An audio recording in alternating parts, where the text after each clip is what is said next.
What's going on, people? We are Tottenham TV here. Spurs have beaten Leeds 4-0 at Ellen Road to breathe new life into their season after a very damaging run of 4 defeats in the last 5 games. Very much needed, resounding victory at Ellen Road. I'm joined by Brian and Henry Wright. It was a very convincing performance. We were 3-0 up by half-time. We obviously let the game die down a bit in the second half, and we ended up just managing the game and getting that 4th goal very late on.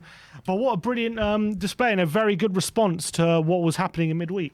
Yeah, again, we've come out all guns blazing after Conte's lit a firework and sent it into the Spurs community and into the dressing room. A phenomenal performance. The manner of the performance, the football we played, and just some of the football again was breathtaking. And 1-11, we saw that starting lineup, and I'm sure not just us three, a few people were like, "Oh God, here we go," or Doherty right back, Winks in centre of midfield, we're going to get overrun, but it was the exact opposite. A very entertaining game and a wonderful performance to watch. Yeah, and it's exactly the kind of performance and result that we needed after the run we've been on, and especially after all the comments that have been made about whether what Conte's saying is destabilising, whether it's making bad feeling in the dressing room, all that kind of stuff. That's the perfect response, isn't it, Henry? Yeah, I mean, you said on stream it could go one or two ways. It could either, shove a rocket up players and then we get performances like that, or we can deflate even worse. And to a man, I thought today we were excellent. That's probably up there with one of our best performances this season. We were absolutely excellent. Højbjerg and Winks in the middle. Kulusevski's finish. Harry Kane is just...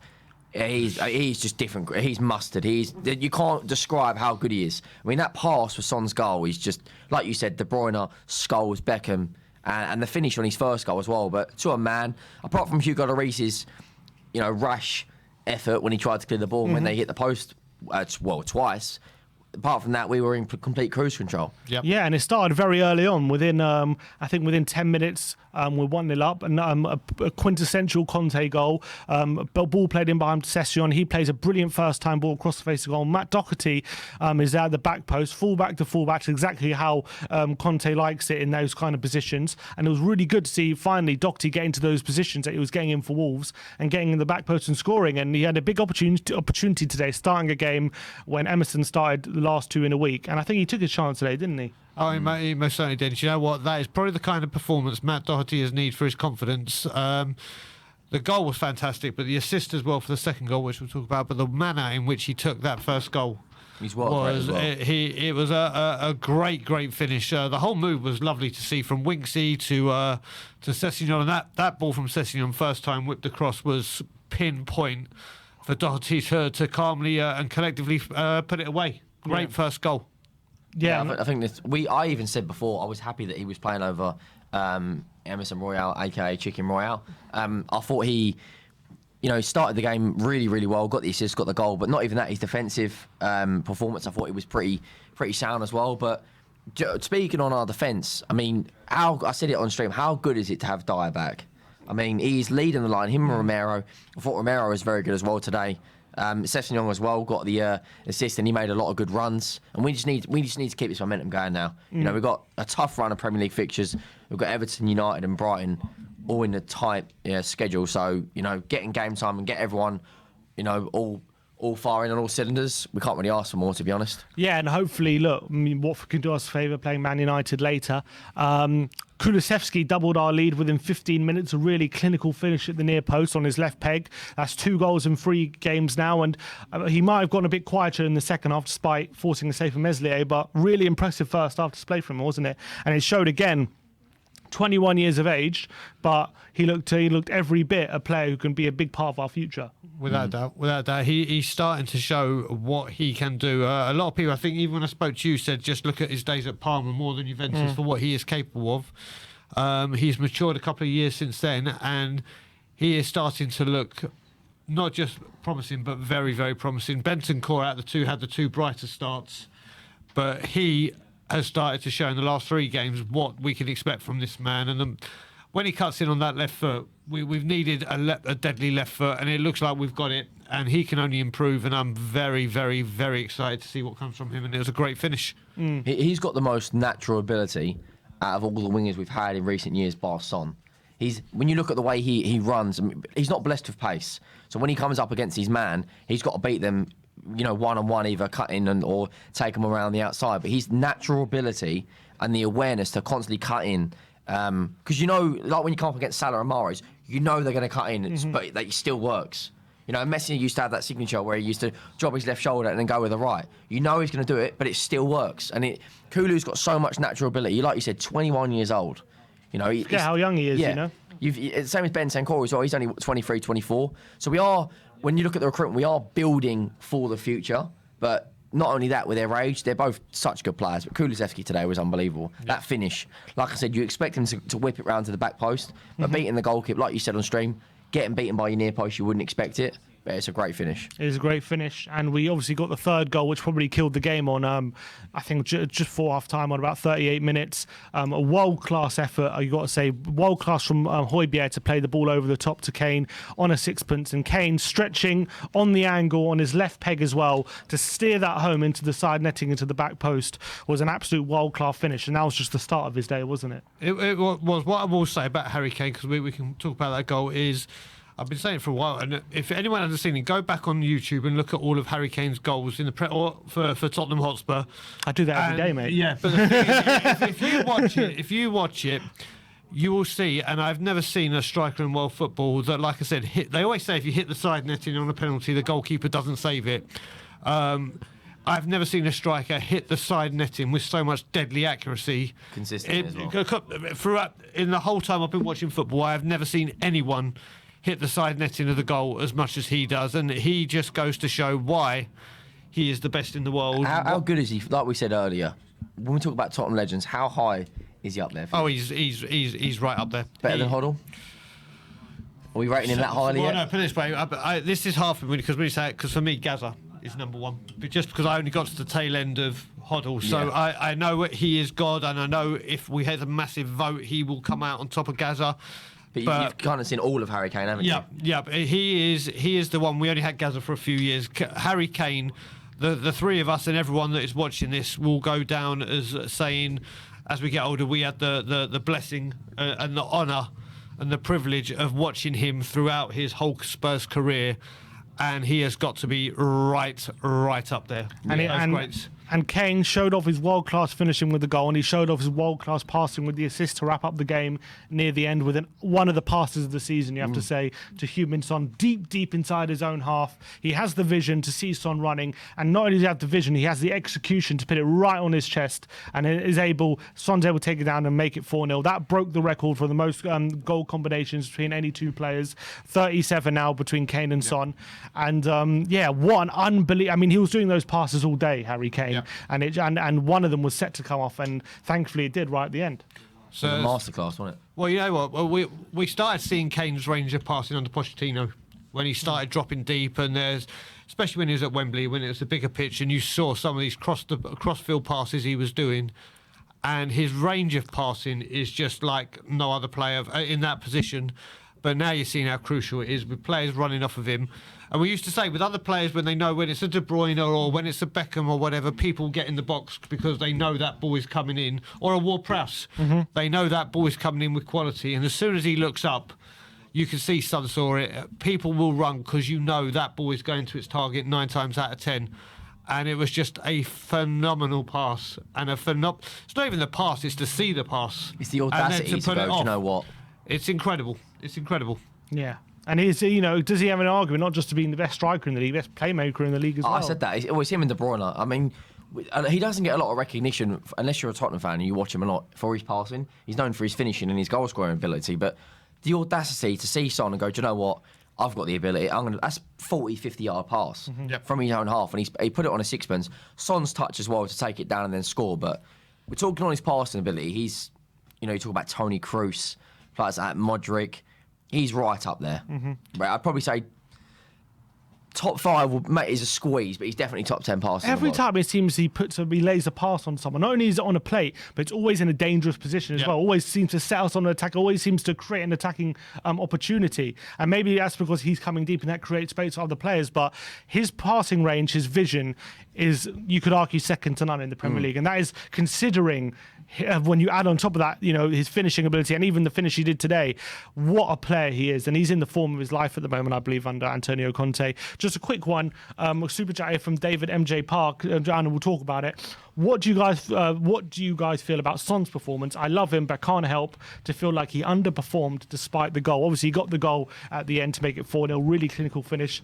Did you feel like he underperformed today? Because I think he was dangerous, especially in the second half throughout. Okay, so I'm happy this conversation came up, because last week when we did the player ratings and I gave him an 8, I had loads of people saying, what you doing? He was blatantly and going crazy at me. And I was like, do you know what? An 8 is still a fantastic performance. I just feel since he's come back from his hamstring, and I can understand why it was a big hamstring tear, and it can take a little while to come back, that I have such a high standard for Son, and he said that an 8 was still a great mark, and I can see where that comment is coming from. He got the goal again today. He played well. His dribbling he's getting back to where it was, but I do believe he's just a little bit off the high standards he has set himself. He needed that goal. I think he's going to run. Exactly. Now he potentially could go on a run. I mean, I think you might have a point if he didn't get that goal at the end, but he did, and he made the contribution that his performance for me deserved. Well, and I think he played pretty well. He did it against Southampton, didn't he? He wasn't having the best of performances, and then he popped. This is the great thing with Son. He can have bad performances, and he'll pop. I don't think he goal. Played badly today. No, I'm not saying he played badly today, but I'm saying like in the Southampton game weren't a great performance by the team. He does have moments where he won't do a lot, but he'll get a goal, like against Norwich. He wasn't great, but that goal kind of saves him. I get what Brian's saying. What I'm saying today was an example of that, because I think he was actually holding off defenders really well. He was streaming past some really good runs. That one from the byline on the corner where he nearly scored as well. His shooting, apart from the goal, wasn't quite on it. But I thought playmaking, opening up space. I actually think in central areas, this is definitely one of his better games. I think today was a better performance than Man City. That's what I will say. I think today was a better performance. Where he got 2 assists. Yeah, but that's our stats, everything though. I mean, Harry Kane's got 8 goals this season, which is his worst season. Yeah, but he only got 1 in the first half. But how good has he been overall? Even with Conte's first game against Everton, he played so many good balls into Reguilon. Where if Reguilon gets on the end, he then gets a stat. I do think modern football fans, it's all about stats.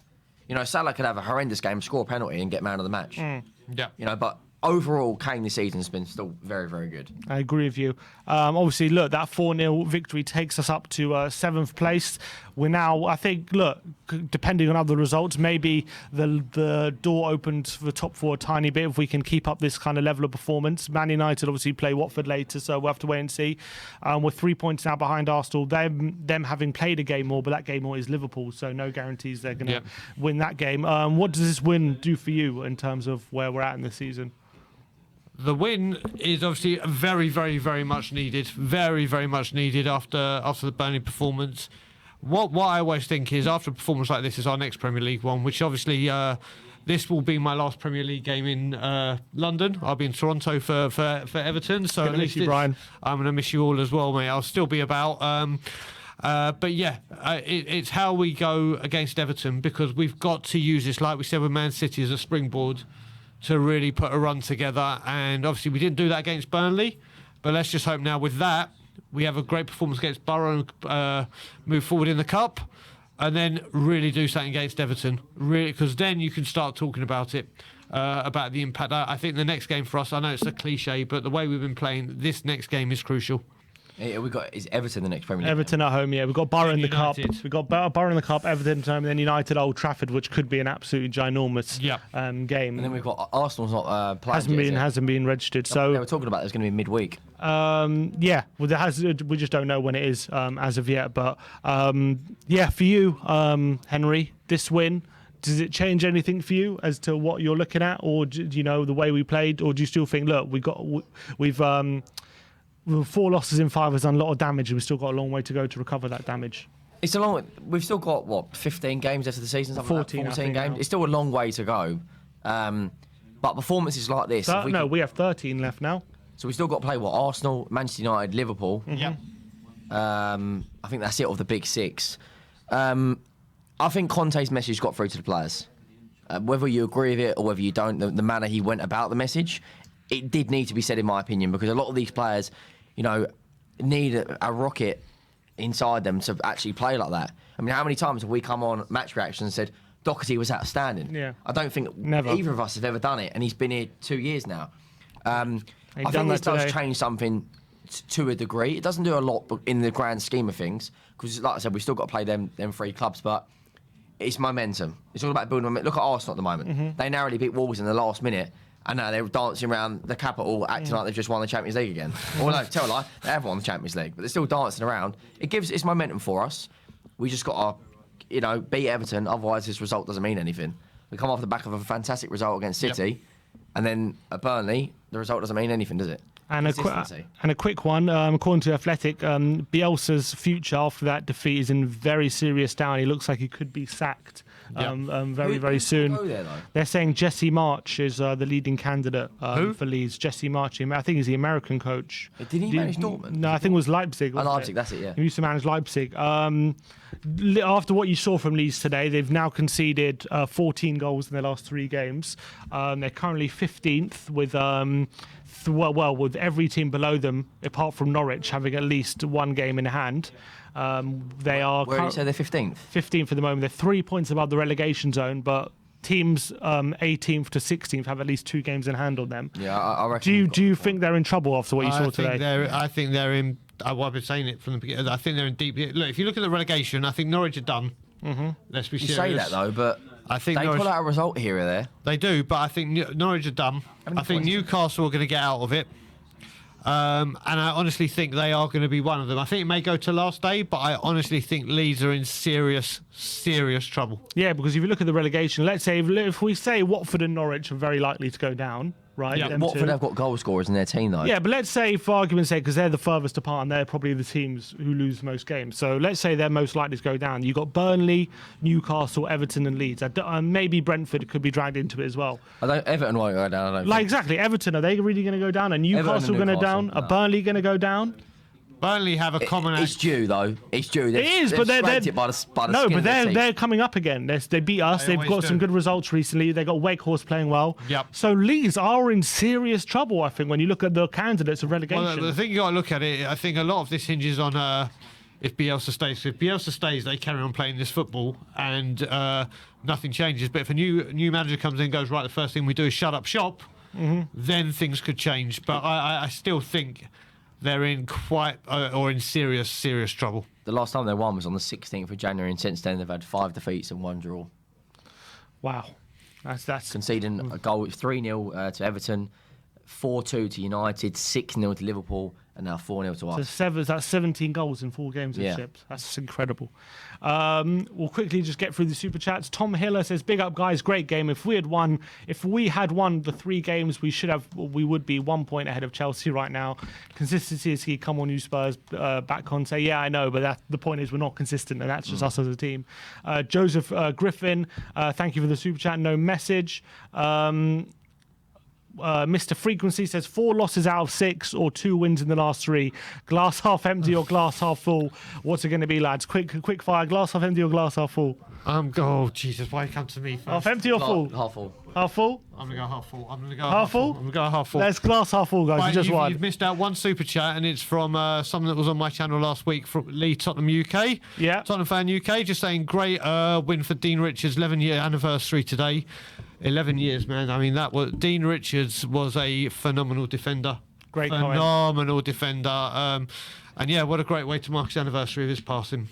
That's a great comment, Brian. And James Kofi says, great commentary today. The dream team watched on USA without volume. That's how you watch Exactly. a Tottenham game. Look, that's all we have time before the watch long. You got the fan show coming up. I'm not going to be here, but you're going to be hosted by Brian and Henry Wright TV. So go check that out very, very shortly. Thank you, everyone, for joining us today on the watch long. A fantastic victory against Leeds United, putting us back on track. As you say, 2 wins in the last 3. Come on. Glass half full. Come on, you Spurs. Let's go, people. Thank you all for all your likes, all your super chats.